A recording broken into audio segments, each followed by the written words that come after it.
So first off, I want to apologize for this review being up late, but earlier today I saw a tweet over on the anime subreddit that this episode of Noragami is delayed. Now, in actuality, it was only that TV station, delaying that one episode of Noragami, where everyone else was, broadcasting the episode. So when I saw that the episode was up, I was like, oh, fuck.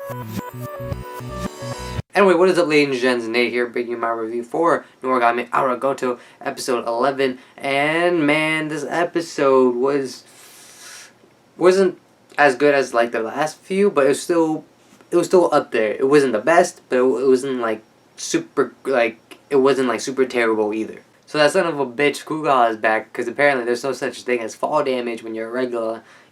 Kind of makes sense because there's barely any fall damage in anime anyway. So might as well. But anyway, he for one was going to take Hiyori's hand and just just take it to replace his hand. I don't know how that would work, because I'm pretty sure that for the most part, Noragami's is somewhat realistic in the sense of all the gods that they use and basic traditions of how like worshipping works and all of that whatnot. Anyway, from what I've read is that this actual section where it's Yukine versus Kuga, that fight was actually changed a little bit because apparently there's another character that was supposed to be introduced for a later arc, but then that isn't.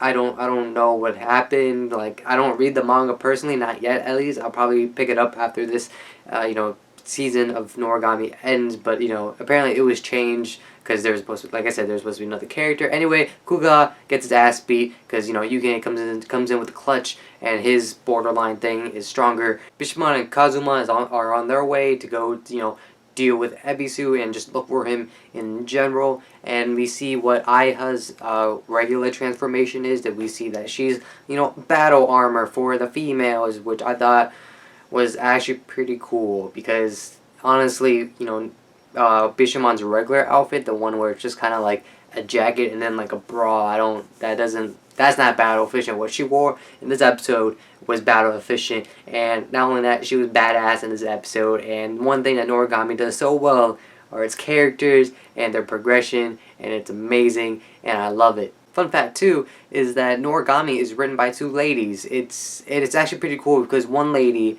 I don't know their names, and I do apologize, is that one lady, she draws the characters, and one lady draws the backgrounds, and I'm assuming they co-write together to come up with the story, and it's just amazing. Like, straight up, Bishamon was just a badass. She literally take Izanami's head and just like freaking bashing it and bashing it and bashing it, and just she's also talking to Yato at the same time. It's just like, yes, Bishamon, just slay that guy. Well, that's not really true. She's probably doing like no damage, but like she's obviously like postponing the inevitable, where Izanami, breaks out and be like, nah, bitch, be like, and then start using her hair thingies.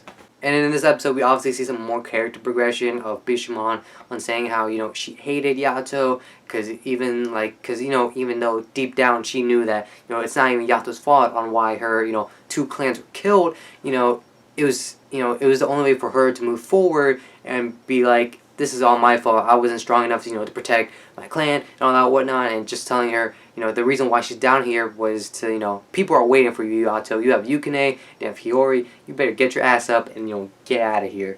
The one thing that kind of bothered me is how, Yukine and Hiyori do not mention that they ran into Kugaha whatsoever. Like, they didn't mention that. Like, oh yeah, lion dude, there's Kugaha over there, like by the river. You should probably get him before he does anything else.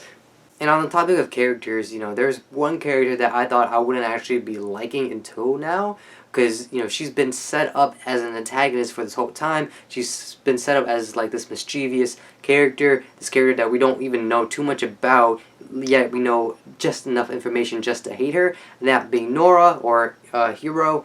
And it's just, we see that she just wants to be around Yato, and we see through flashbacks that her and Yato have been friends ever since like Yato was little, which is like the most intriguing thing, because we see that no matter what, Nora has not like went away from like Yato's side. If anything, Yato's the one leaving Nora, obviously, because Nora, she's a bit of a parasite in the terms of like personality wise. And speaking of Nora, since I'm on the topic of them, is that Kugaha actually brings up a pretty important thing, I feel like, is where that Noras are actually, in a sense, more powerful than regulars, excuse me.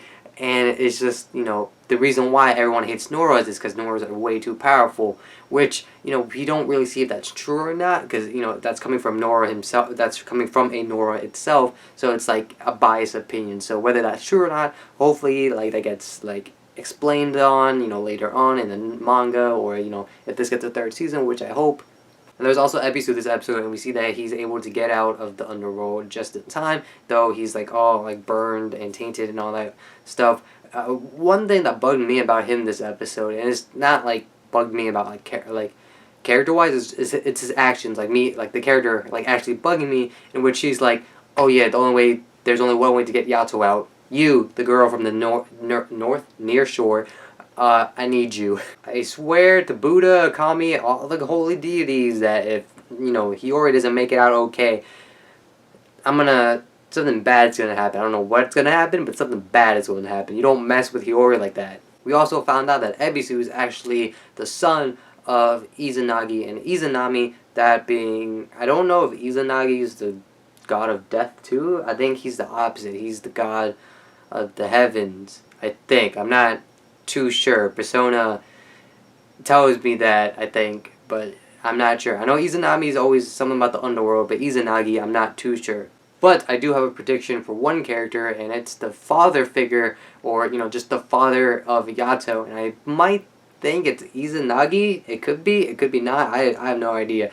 If you read the manga, which I know some of you do, don't spoil it, but that's my guess so far. I feel like that's a little bit wrong, but hey, who knows? But just to wrap it all up, I thought it was another great episode of Noragami. The only thing that I felt like that didn't really fit in was the Kugaha part, especially since apparently, like I said, it changed. Like there's supposed to be another character to help that section like segue into the next arc, but that character wasn't there, and it's not the same way how they defeated Kugaha. So that section is all wobbly. So yeah, that's the only part that I didn't really understand why it was there. But for the most part, the rest of the episode was fantastic. Animation, sound, everything beautiful once again. And yeah, I just love Noragami. I think Noragami, when I do my top 10 list of animes of 2015, Noragami is going to definitely be high up there. Spoilers. But hey, those are just my thoughts. Let me know yours down in the comments below. And with all that being said, I hope you guys enjoyed this review. Thank you for watching. I hope you guys enjoyed this review. I think I already said that, but who cares? Anyway, see you guys all next time. Till then, bye-bye.